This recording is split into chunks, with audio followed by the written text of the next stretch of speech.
everyone, welcome to Artist Decoded. This is your host Yoshino, and this is yet another Mindwave episode. These episodes have been transforming over the course of time, but mainly my intention for these episodes is that I want to explore various modes of thinking, and I want to hopefully give people an access point to create positive mental health routines. I'm a firm believer in conscious decision-making and in creating a solid foundation for self-reflection, self-care, and self-growth. Creating good habits in all aspects of life is extremely important, which takes a conscious effort to do so. I personally work out about 12 times per week, so that's twice a day with one day off. I lift weights in the morning and do calisthenics in the morning, and do my cardiovascular activities such as walking, running, and cycling before sunset. I also know from personal experience that good habits, both physically and mentally, have to be developed slowly and over time. This can be holistically compared to creating a solid foundation for a career in the arts, or just simply having an artistic practice, because not everyone necessarily needs to have a career in the arts. But either way, this takes a conscious, consistent, and concerted effort to continue your craft, which can be likened to anything in life, including developing positive mental health practices, which leads me to my guest for today, Dr. Bruce Hoffman, who is the founder of the Hoffman Center for Integrative and Functional Medicine. So let me tell you a bit about Dr. Hoffman. Dr. Bruce Hoffman did not choose the medical arts as a vocation. Originally, he wanted to be a writer and poet. His interest in health and healing developed later in life, after a long and winding road of self-discovery, life experience, and learning. He only applied to medical school so he could complete a residency in psychiatry and subsequently study Jungian analysis to understand the human condition and behavior. As life would have it, his destiny took him on a different journey. He never did formally pursue a psychiatry residency or Jungian Analytic Training, but his love for art, poetry, and psychology remain. Dr. Hoffman was born and educated in South Africa and obtained his medical degree from the University of Cape Town. After 2 years of compulsory military training, his distaste for the local regime convinced him to emigrate to Canada in 1986. Where he pursued family medical practice in rural Saskatchewan, Canada. Once ensconced in the practice of family medicine, he quickly realized that his interests in medicine were broader than just drugs and surgery. The allopathic medical practice was limited to treating symptoms and illnesses, but failed short in restoring the patient's health entirely. Bruce embarked on a journey to understand what constitutes the human experience. What are the triggers and mediators that perpetuate human suffering? He wanted to assist his patients not only to be free of disease, but to realize their maximum potential. Well, I hope you all enjoy this podcast episode. There's a lot of rich information here, so stay tuned for that. But before we begin, please go to our iTunes page, leave us a review. It helps for viewers just like yourself to hear about the podcast. We're also now on YouTube. There are a lot of new videos and content from past episodes up there, so check us out over there. And be sure to tune in to our No Wave Cinema conversations on Clubhouse. The next conversation will be with me and Justin Dosher Hopkins. We'll be talking about the classic 1964 Hiroshi Teshigahara film, Woman in the Dunes. We will be having this conversation on Wednesday, April 7th at 6 p.m. Pacific Standard Time, so definitely go check it out and listen to us over there. Maybe even contribute to the conversation as well. So, anyways, without further ado, here's my conversation with Dr. Bruce Hoffman. Hope you enjoy it.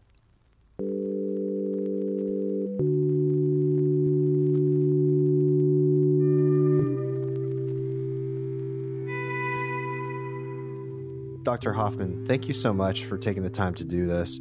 And the main reason why I wanted to bring you on is to talk about good mental health practices. And as Maslow would put it, to hopefully reach self-actualization. And I think it's really important for people in general to be honest with themselves about every single aspect in their life, to live a holistic practice. And I was wondering if you can speak about your early pursuits for wanting to become a writer and poet, and how that eventually led you down a path of studying traditional medicine. Sure. So I was brought up in South Africa, in apartheid of South Africa, and initially in quite a conservative traditional home. But at a young age, when my parents got divorced at around age 10, my mother drifted off into a more creative endeavors and found herself hanging out with Keith Anderson, who was the head of a circus, and also an artist and a set designer with the opera company and the director of the opera company.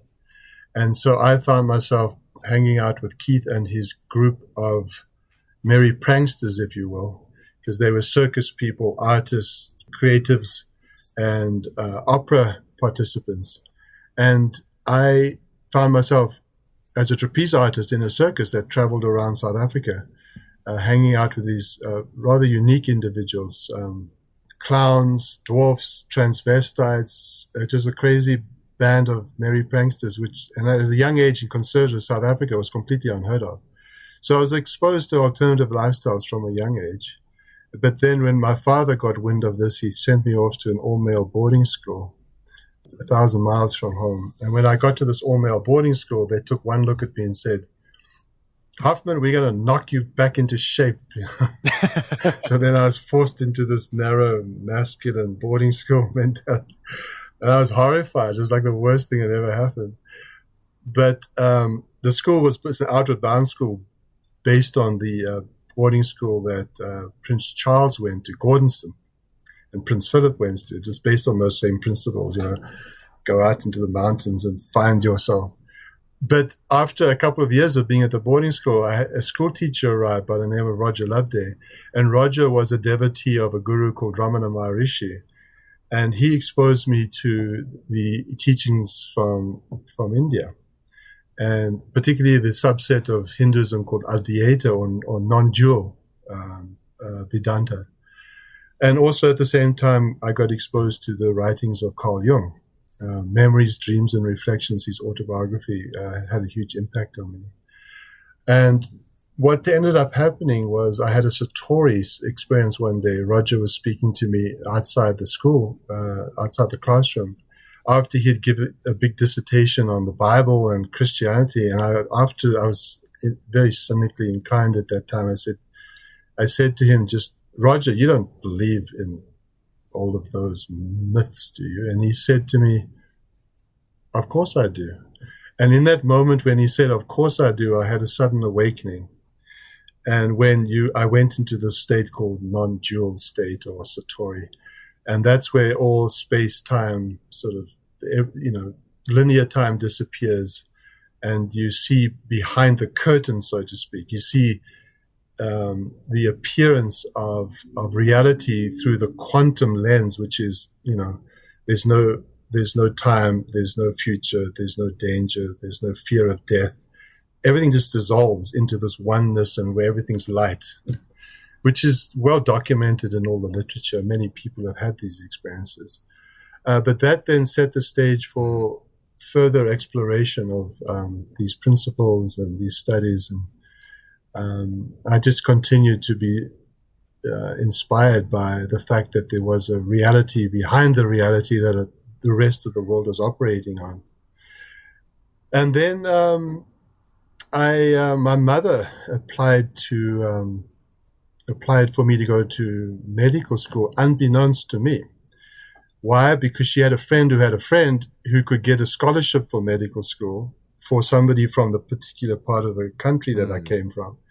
So she applied, and I was actually up in Johannesburg building scenery for a play with Keith Anderson and his group.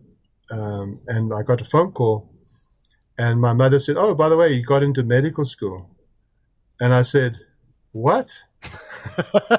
What's medical? Yeah, I'm going to do what? She said, no, she said, no, you're going to go study medicine. I said, are you out of your mind?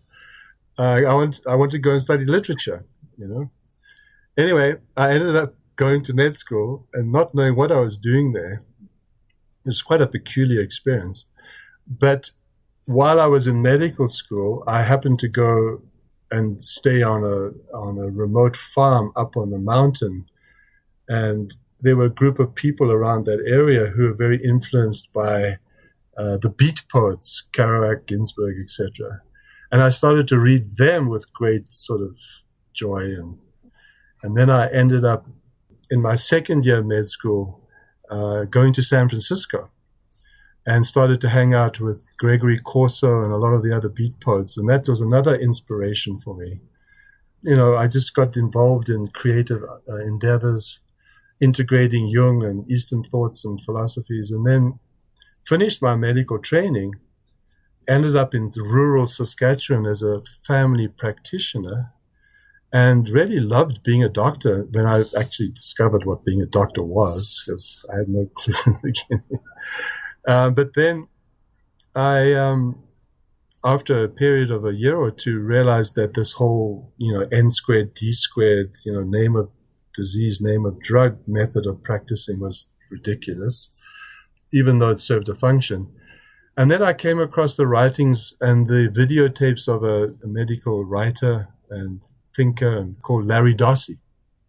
And Larry Dossey had explored the interface between Eastern philosophies and Western medicine, and had written quite extensively about it. And I watched his video and was like completely moved. Realized that I can bring back everything I learned in my youth that I thought I'd leave behind forever into the integration of a kind of medical practice.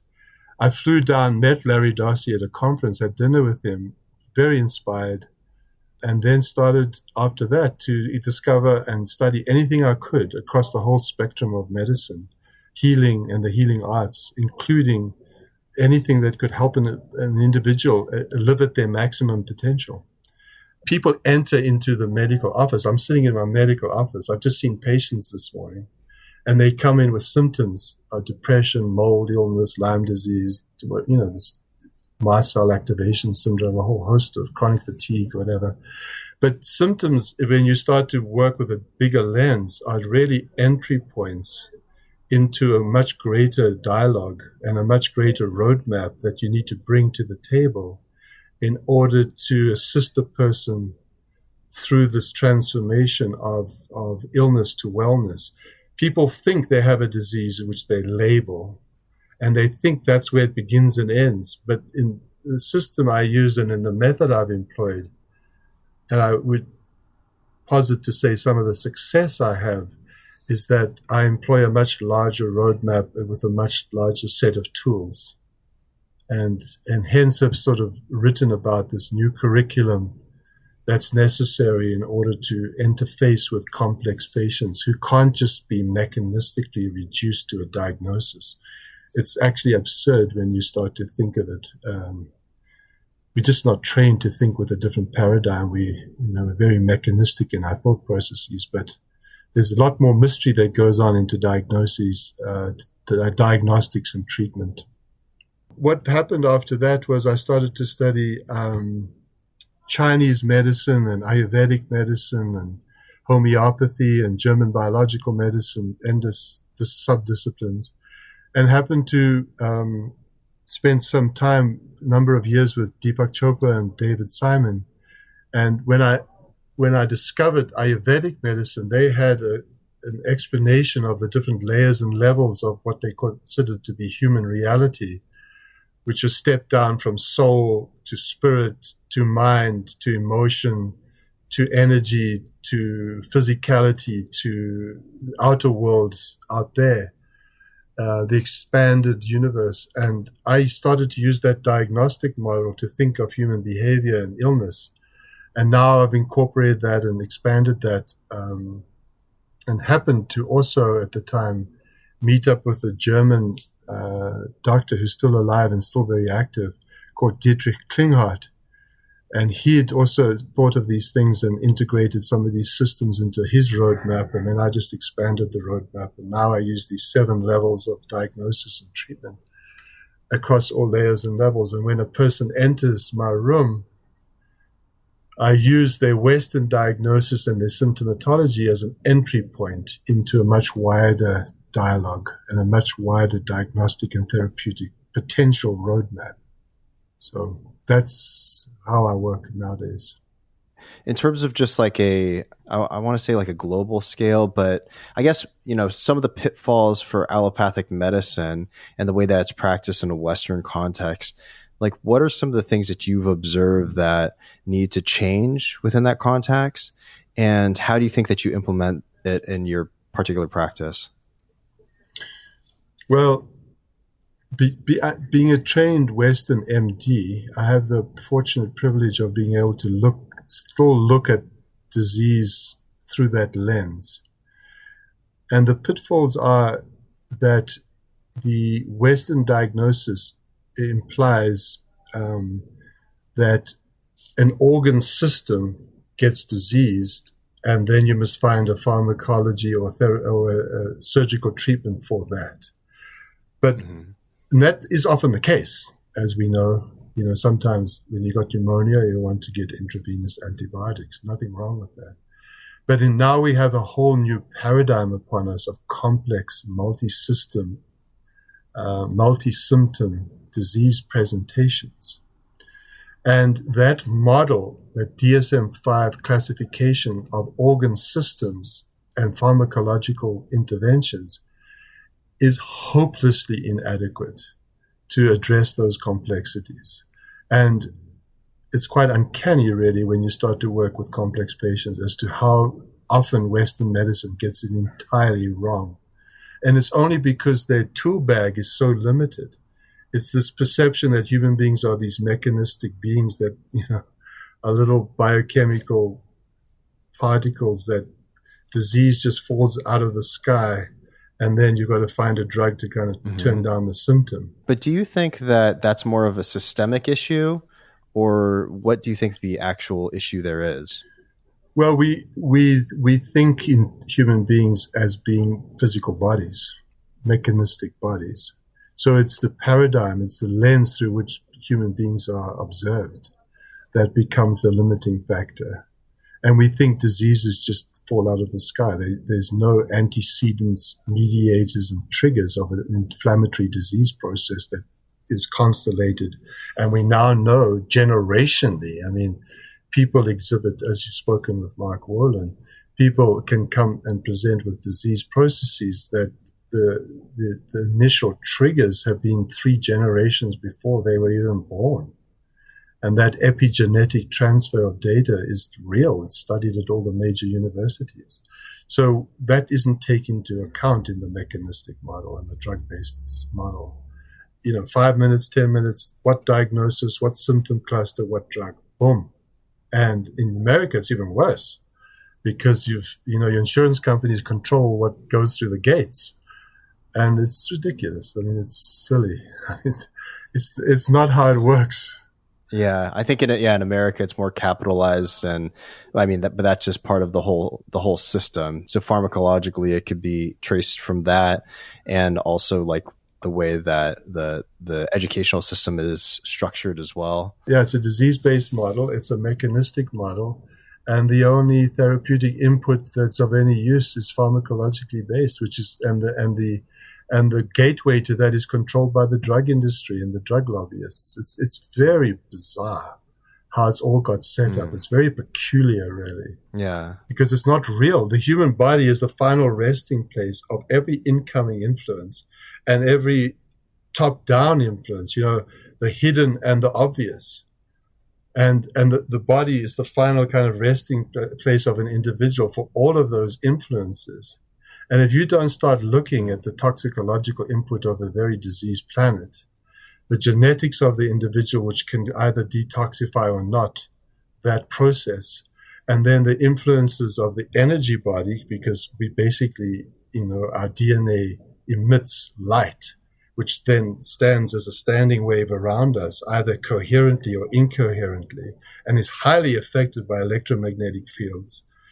If you don't take those things into account, and then the emotional influences we bring up from early childhood, we know from all the literature that children that have been either suffered from abuse trauma or neglect trauma being often more sort of damaging than abuse trauma, they have infinite amount of increased disease processes later on in life. So the environmental body, the physical body, the structural body, dentistry, chiropractic, if you don't take all of those moving parts into play, like today, this morning, I saw a woman with a headache, but she had a bite misalignment. She had an overbite, and with TMJ issues, she had root canals, implants, and she had a swollen back of the throat, which we call a Mallampati grade 4 with sleep apnea. I'm not trained about dentistry and as a medical practitioner. I wouldn't even look in the mouth as a doctor. But it's obvious that her dentistry was playing a huge role in her headache presentation. I would just find a drug to treat the headache if I'm using my West hat, you know. So the structural piece, then the energetic piece, and then the emotional piece, and then the ego development of the individual, the first half of life, ego structure, which takes us out into the world to become something, the drives of the first half of life. If we don't know the internal dialogue of that person, the defenses they develop in order to stay safe, the thoughts that they have, the beliefs that they carry, the value systems, the hierarchy of values that they have. If you're sitting in front of a patient and you don't know the hierarchy of values, you can't treat them, because if their health is the fourth on their value system and running their business is the first on their value system, guess what? You have chaos in your lower value systems and you have order. You run your business well, but you're going to delegate your health to your wife. And you're not going to show up for all that's required for you to transform your life. So if you don't know the hierarchy of values of people, you can't really effectively relate to where they are. Because they will come in and say they want to feel better, but when you examine their hierarchy of values, it's fourth on their value list. And unless they raise it, they're not going to achieve any aims. Yeah, I think that's really important to bring up, because I mean, even in that ICI presentation that you were giving, you were talking about how traditional allopathic approaches not taking into account different states of consciousness. And, you know, you could speak obviously more about this than I can, but I'm curious, how would you diagnose someone that doesn't really take their health into consideration, but is more focused on maybe their business and work and value that as like something that is more important? Oh, I take a history. And I have a questionnaire. One of my set of questions in my 70-page questionnaire is determining your hierarchy of values. And I ask the question, you know, how do you spend your time, your money, your attention? What do you talk about? What you're surrounded by? And if somebody says, well, I get up at 6 a.m, I go to work, I talk business all day, I come home, I'm on the cell phone, I'm doing business deals, and I'm surrounded by financial books and I watch business TV, it's pretty obvious where their hierarchy of values are. Definitely. They say, well, you got to rob Peter to pay Paul. If you want to get your hypertension under control and your obesity and your diabetes under control, how much time are you going to devote to exercise, diet, meditation, sleep, etc.? And they go, I'll do my best. Well, then you know you're in. I'll do my best usually means not much. They're a lost cause. Yeah, pretty much. You know, unless you're inspired to have health as a high value, you have to be motivated from the outside, not inspired from the inside. Motivation lasts 6 weeks and then you give up. You can't sustain somebody else's value system to motivate you if it's not inside of you. Mm-hmm. Yeah.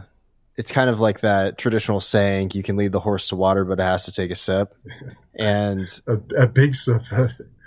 Yeah, maybe sometimes a much bigger sip. So going back to non-duality and speaking of... Can I just say something? Sorry, Yoshina, can I just say something quickly? Sure. No. Go ahead. While Go we ahead. don't, just before we leave that subject. Mahatma Gandhi, I said that in the eyes. Mahatma Gandhi said the problem with Western medicine is it works. He said that. If you've got heartburn, you take a PPI, you take Pepsid, it goes away. Nothing to do with what you ate the night before, how much you drank, blah, blah, blah. So people just take a whole bunch of suppressant drugs and they get on with their life, which is fine. But if you value health and well-being, you got to do a lot to get where you want to be.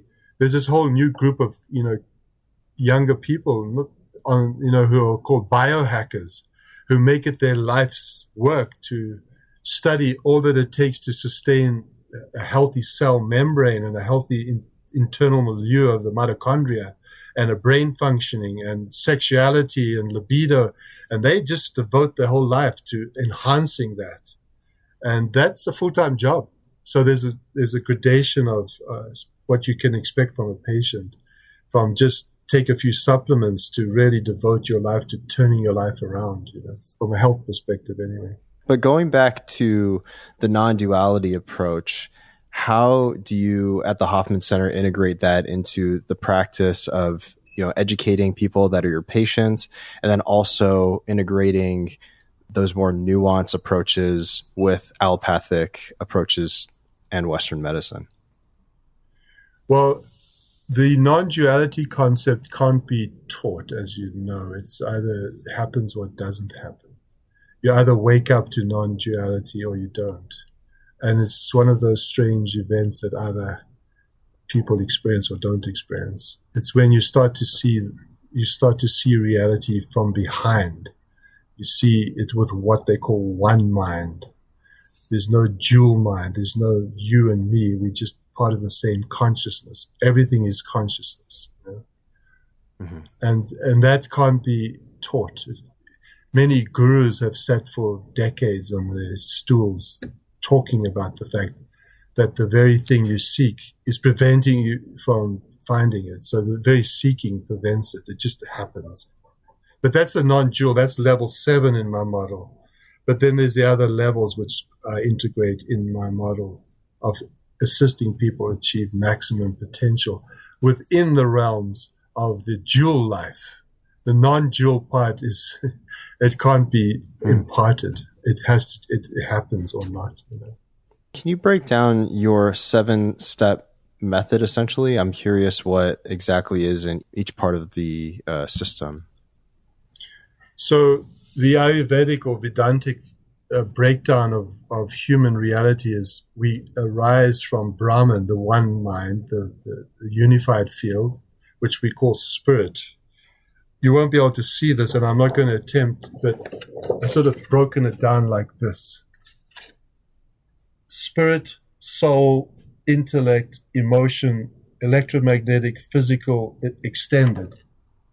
And at each of those stages, each of those layers of an individual's reality, there's different experiences, anatomical designations, sciences related, diagnostics, and therapeutics. So that's the system I use. If you look at my website, I believe there's a chart there, or that lecture, the ICI lecture. That's the system I practically used in order to assist people and get better. But they all enter through the physical. They come with their diagnosis and their symptomatology. And then I look at all the environmental influences, the biochemical imbalances, the genetics, the structure, the brain. I have a brain treatment center, so we're always looking at brain function, and the electromagnetic heart rate variability, etc. And I take a history of early developmental trauma, and then I look at ego structures and defenses, and if need be, I send them for psychometric assessments. And then for the soul piece, for the family soul, I use a genogram and do Mark Walden's work or Bert Hellinger's work, family constellation work. And for the individual soul, do dream work and Jungian type approaches. So at each layer, there's different ways of perceiving and experiencing human reality. And so in a 2-hour consult, you're doing your best to sort of take as much in as you can to get to know that person and where the major blocks are. So even if they come in with Lyme disease, sometimes it's a question of inherited family trauma that's really running the show. Or sometimes it's due to a traumatic brain injury and they need brain work. Sometimes it's all layers, all levels. So having done this for a long time, I'm sort of get better and better making the sort of diagnostic and therapeutic recommendations. Can you talk a bit about your success stories with this process? I like to understand that a bit. Well, all cases in the end sort of blur into one, but I can understand that. Yeah, but there's endless amount of patients that present with say a diagnosis of Lyme disease or mast cell activation syndrome, who believe that that's the only reason why they are sick. But when they start to explore all the other potential diagnostic possibilities, they all of a sudden realize that that was truly a teleological entry point into a much larger dialogue with themselves. And then they start to explore the whole of their lives, and they start to make the necessary adjustments. I've got case histories in my upcoming book, but I can't pull one right now because there's sort of endless variety of different presentations that I see on a daily basis. Yeah. I mean, it's just one little thing today. I saw somebody just very recently who was in her 30s, failed marriage, young child, no direction in life, presents with depression. Her diagnosis is depression on antidepressants. And could I help her with her depression and poor self-esteem? Upon further inquiry, it found out that she's moving back home with her parents at the age of 38. And she was very ashamed by all of that. It's like, I'm 38, I don't know what I'm doing, I'm going back home, what a tragedy. And the man she just divorced was just castigating her for being hopeless and no good, etc., etc. But when you take a deeper inquiry, you see that this soul she had interrupted bonds with her mother at a young age. Mother was separated from her for 6 weeks. She had a very poor diet. When she went to her mother in her teens with developing puberty, her mother was offline and didn't see her. She never felt seen. And then she had the series of events of sexual abuse and medication and drug abuse, and then never really found her calling. It subsequently turns out that going home to mother and father at age 38 was an opportunity to actually reconnect and heal the interrupted bonds that she'd never been seen and heard for in the first half of her life. So instead of being castigated and feeling so ashamed, she now sees it as an opportunity to reconnect with her mother and father in a truly humble way, where the parents carry the greater weight and she's the child, and she can go back and start to integrate her life with her mother's life and her grandmother's life, both of whom were artists. She was a makeup artist, but always thought that her makeup career was nothing. She had nothing to do with art. But when it was reframed that she was disconnected from the feminine lineage and her makeup artistry was a continuation of that lineage, she all of a sudden blossomed into the realization that she was part of that maternal lineage, and she needn't be ashamed of it. And even though she had put the makeup artistry aside because of her child, and she had to take care of the child because the hours were wrong, she realized she could always pick it up again and she could step into that female lineage. And she did have a calling. She thought she didn't. All of a sudden, she knew her whole calling was still in that feminine lineage. Her mother had had a transformation and had said to her, "Darling, I realized I didn't see you when you were younger. I apologize for that." And all of a sudden, she had this entry into this greater feminine lineage that she could now use so she can pass on to her daughter, so her daughter doesn't feel estranged and shameful, etc., etc. So, yes, she's depressed. She's depressed because she's in an existential crisis of not knowing. She was floundering in life, but she had all this opportunity that's presenting itself if she just turned the switches and started to see how it was all part of a grand design that was going to help her realign with her life calling. So it just gets reframed in a new context, and all of a sudden the life force opens back up. Yeah.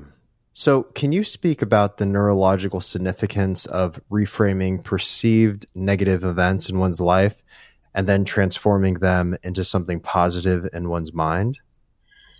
Well, the way I was introduced to it's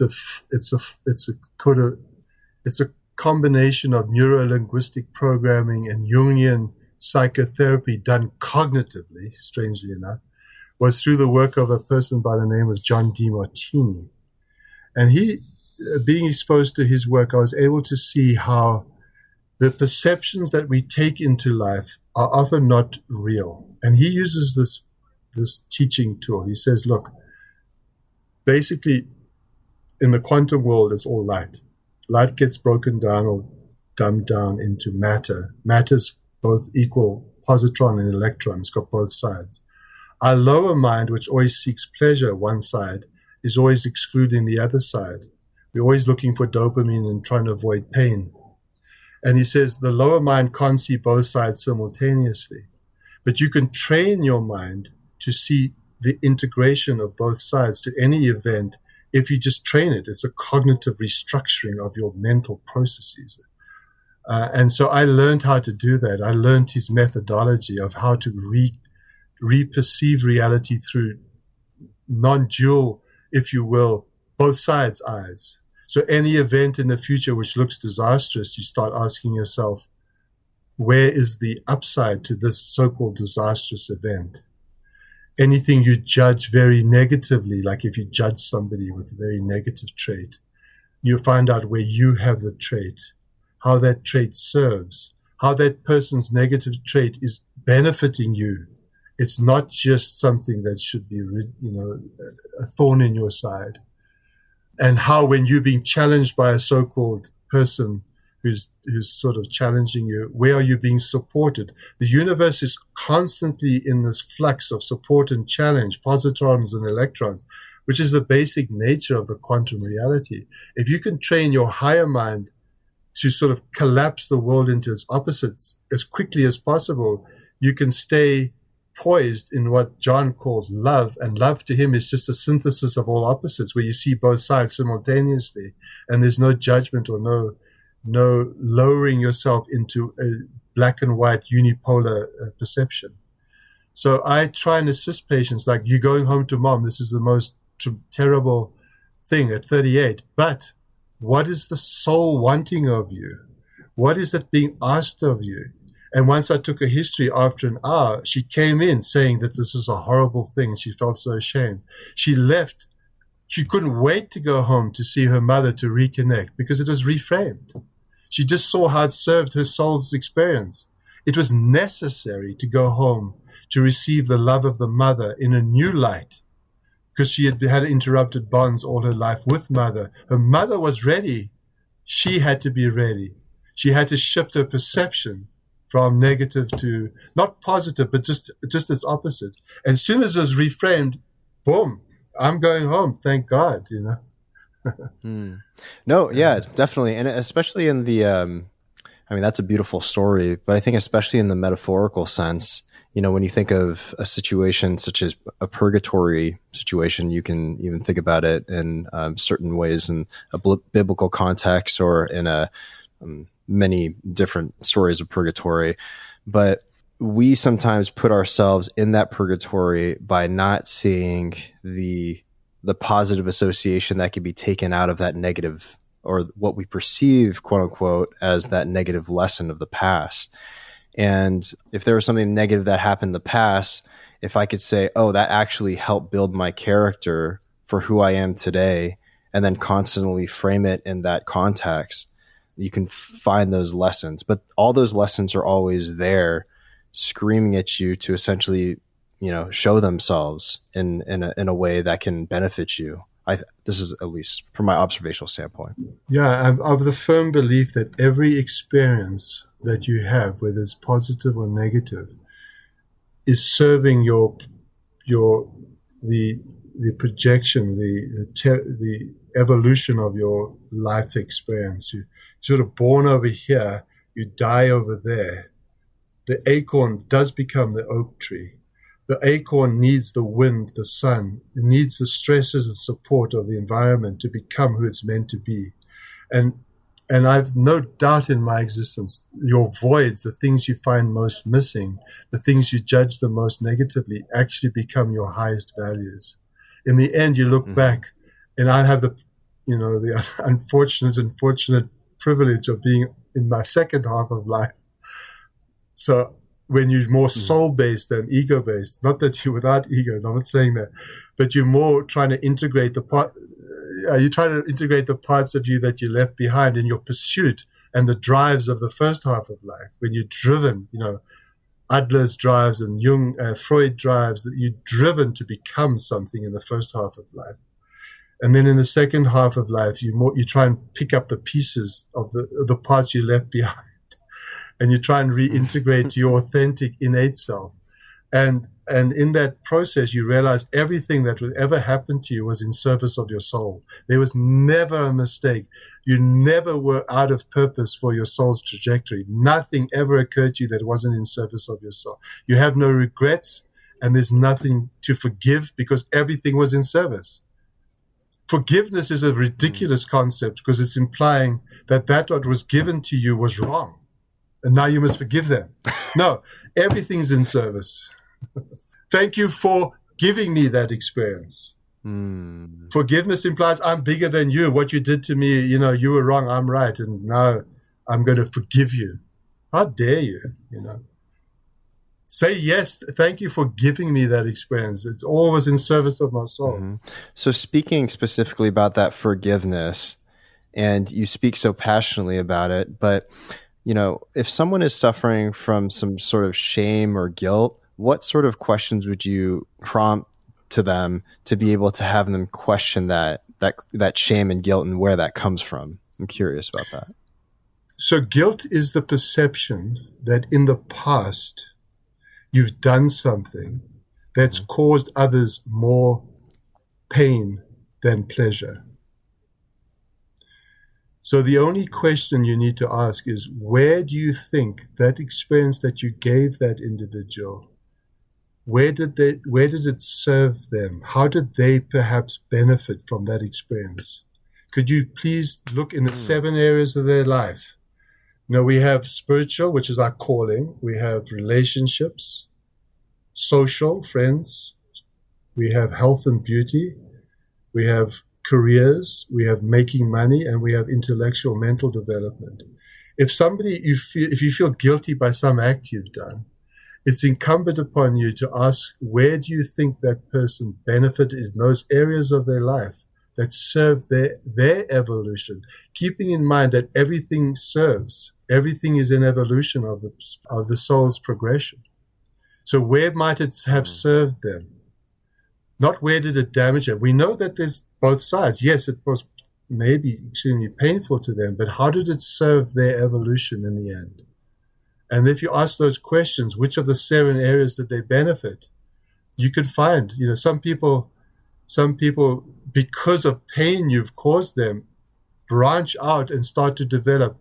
They read, they go to courses, they connect with their family because they're so destitute and so pained that they have to reach out to whoever they can.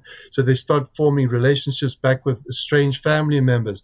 They form new friendships. They go online. They go to self-help. They go to retreats. They build careers around the adversity that you caused them. So, at the end of the day, you've got to ask the right questions of individuals. Nobody suffers without gaining. It doesn't exist. The universe is not one-sided. It doesn't work that way. Which brings into question, the whole victim mentality of I'm a victim. Now, I'm not, this can provoke a whole outlandish sort of backlash that victims will be up in arms. But you, if you look through the lens of sort of moral and ethics, yes, there's victims and perpetrators. I'm not questioning that. But if you look through the eyes of the soul, there's a balance there that's evolutionary. And if you look through the right lens, you can see an evolutionary projection. It's just how I tend to see the world. Yeah. No, that's great. And I think that it's interesting because of your background in more traditional Western forms of medicine, and also how you combined, these sort of like Western perspectives and also these Eastern perspectives, or what would be deemed as Western and Eastern. And you're able to eloquently within practice, like what you do at the Hoffman Center, within practice, to be able to mold these things. And even on your bio, you said writing and poetry, which led you to the medical arts. Medical arts. And I think that's very important, because that is what you do, because you're essentially utilizing all of your experiences, your own personal pursuits, and such as your pursuit of literature and these poetry, and letting that inform you in a way to ask the right questions of your patients, but at the same time to ask the right questions of yourself. It's so important, Yoshino, to stay in an inquiring mode, a student mode, And once you've, again, the privilege of having lived longer is you start to see patterns and trends, And so you'll see an individual present with anxiety and OCD and anorexia and so forth and so on, and like a young woman in her 30s. And then you'll see this archetypal trend that exists, that she's addicted to perfection, and she's following the value system of a patriarchy, which she's inculcated, and she's obeying somebody else's value system, like an overbearing father who wants her to achieve, and you see these archetypal trends emerging in your practice. And that's based on reading, it's based on literature, it's based on knowing, in the ancient Greek temples, once you'd gone through, this is in my lecture, once you'd gone through the outer healing and the inner healing, you were then sent out into the theater where you watched Greek tragedies, which were archetypal depictions of life. And you see these trends occurring. You see these people in certain stages. If you don't know the stage of life a person's in, your first half of life patients very different from second half of life patients. They're not the same. Yeah. They're different flavor, different. You approach them differently. You've got to be sensitive to their stage of life. And if I wouldn't have known that, if I hadn't been exposed to all these different paradigms of insight, so it's just yeah. I'm curious. Are you were speaking of liking essentially, or being interested in Jungian philosophy, but also have you read a lot of Joseph Campbell? I'm sure you have. Well, when I first got interested in Jungian work, Joseph Campbell was very popular. He had that PBS series, I think, in the 90s. Power of Myth? Is that right? I don't know how old you are, Yoshi. Yeah. It was. Oh, I'm 34. You probably were. But Joseph Campbell did The Power of Myth. It was everywhere on PBS, and we watched that series. I've got all the videos.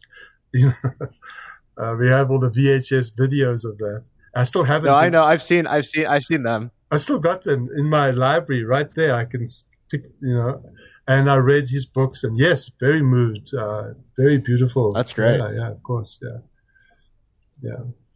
He was a big influence on. No, I was just curious because you were talking about seeing certain patterns and archetypes. You do see them. You see them over and over again.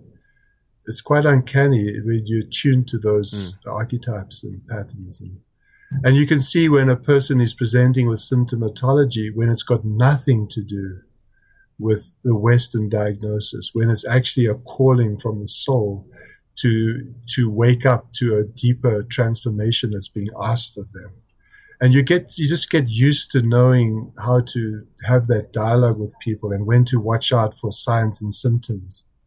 And know that, the Lyme disease is not Lyme disease. It's the fact that they are misaligned with they haven't integrated an aspect of themselves which is calling to be integrated. They're still living out the first half of life dictates which need to be given up at some stage. You can't, a 60-year-old man, a 70-year-old man in a Ferrari, that's diagnostic. It just is. Yeah. I mean, no. I mean, I'm sure you can see many examples of that from either people that are also in your working profession, or there's so many examples of that. And you just someone having a Ferrari at any point of life, you just have to ask, like, what is the reason for that? And also you can only drive one car at a time. You can't drive two cars at a time, at least not from what I understand. But yeah, there's all those clues. There's the history taking is filled with clues. Definitely, yeah. And they're all, and you just got to be sensitive to them and hopefully tuned in as much as you're able to. And so that requires a whole new curriculum for the healers of the future. It has to be rewritten. The curriculum must be rewritten. Not to say that MDs must become healers. I'm a very strong, I disagree. Doctors should stay doctors. Stay with all that, stay with the mechanized symptom, organ system method of medicine. Be very good at it. Be the best at it, and leave them alone. Don't ask them to become healers. Let's have a new curriculum for healers. People are called into a different way of interrelating with their patients. Yeah. And let's have that curriculum outlined. And let's coexist with each other in equal exchange, which doesn't happen. Doctors have this peculiar arrogance that what they're not up on, they're down on. And so anything that doesn't fit into that model, they tend to dismiss, which is unfortunate. Makes sense. I mean, it's essentially breaking open the paradigm that if you believed in this certain way of life, being educated by the system, and it creates a certain type of way that you think about the world and your perception of your space in it, essentially, right? Absolutely. But so I have one more question for you. Yeah. Because I don't want to take too much of your time, and I appreciate you for taking the time to be on the podcast. But no, it's been good talking to you. Definitely, man. So what sort of advice do you have for artists and creatives? Wow. I spoke to you before we got on that my great love is art now. In the last 10 years, I rediscovered this huge passion, interest, and I was deeply moved by art. And still to this day, before I answer the question, I was estranged. I was a South African living in Canada, and I felt deeply homesick. But as soon as I started to buy South African art with the imagery and symbology, I could bring it over and have it in Canada. I settled down. I had living symbols of my African heritage with me. And there was not so much need to go back all the time. So, I mean, artists generally are tuned in at a deeper dimension, and they bring forth symbolic messages and are able to translate archetypal stories like poets, when they tuned in, and the higher their skill, both intuitive and skill, the deeper the symbolism, the deeper the impact because we all resonate at some level with archetypal symbolism. It hits us like a brick when it's true, when it speaks to us. So advice, I don't know. I'm in awe of artists. They bring such a, I mean, those surrealist artists like Leonora Carrington. I mean, my goodness. I mean, what are they bringing forth, and what's really going on? I'm fascinated by that. I believe some of their outer lives are, maybe quite chaotic, but I mean, it's just, they sort of balance it with this inner rock of their own unconscious that just pours through them. So I think it's an equal balance between outer neuroses, if you will, and inner solidity. And what a beautiful exchange! What a beautiful gift to humanity. Well, I mean that's I think that's a sound observation. Yeah, I mean, it sounds like you have a very deep love for and appreciation for the arts and what the arts can provide for humanity, and I think that's beautiful. Yeah, poetry. I mean, Mary Oliver, The Wild Geese. I mean, oh man, you can't. When it speaks, and you fall over in sort of ecstasy. It's so Yeah. archetypally resonant. It's just it just makes life meaningful. I think it provides meaning. It's beauty, Yeah. beauty and meaning. Beauty and meaning, beauty, truth, and. No, I agree. I agree. Have you ever seen that movie, The Great Beauty? I haven't. No. When did that come out? Oh, it's by that French director, Paul Sorrentino, I think. It's about a man who gets to be in his 60s and nothing inspires him anymore. And so this whole movie is about him visiting sights and sounds. And he's in Rome and there's all this opulence and decadence and nothing excites him. And he's just like desperate until he realizes that at some stage he was moved by a great beauty. It happened to be in the form of a woman he loved. But it's sort of, all of a sudden, he just wakes up to some things that he'd left far behind. And he sort of wakes up into this another phase of his life, realizing how many years he'd lived in this outer world without connecting to his true inspiration. It's a beautiful movie. Wow. You know what that reminds me of is, have you seen Citizen Kane recently? No, I saw it once, and I'd read how perfect a movie it was, and when I watched it, I thought, what are they talking about? But after 10 minutes, I watched each frame, and I immediately got the majesty and the marvelous sort of symmetry and exactness of that whole development of that movie. And I got why it's one of the greatest movies of all time. I just sort of could see it. It's so obvious when you actually tune in. Definitely. Well, I just bring that movie up because what you're talking about specifically at the end of the film, I mean, I don't think I need to say like spoiler alert because this film's like, came out in I think 1945 or 43. Yeah. But at the end of the film, he just keeps on saying Rosebud, and then you find out, what that symbolized to him. And so I think, it's he does all these things throughout his life to attain power, to attain wealth. But then this was, I believe it's a sled when he was a child, carried so much meaning and symbolism to him. And it's just interesting how there's that consciousness shift. So it just kind of sounded similar to the film that you were telling me about. Well, now I'm going to watch both movies back to back and then keep that in mind to see the connections. Yeah. Well, we live our life through symbols and meaning in the end. The outer world is just a playground for meaning and symbol. It's interesting. Yeah. I mean, just to leave you with this, but yeah, I've been meaning to crack open that Jung book. Was it The Book of Symbols? Is that what it's called? Book of Symbols. Yeah, I have it downstairs, and I need to spend some time, cracking that open. But anyways, thanks so much for doing this and taking the time. I appreciate you for doing this. Yeah, it's been lovely. I'm going to look at your podcast now and see what else you've done. Now you've inspired me through your connection to the artists and the artistry. Yeah, you might like some of the artists. Who knows? Yeah. Sure.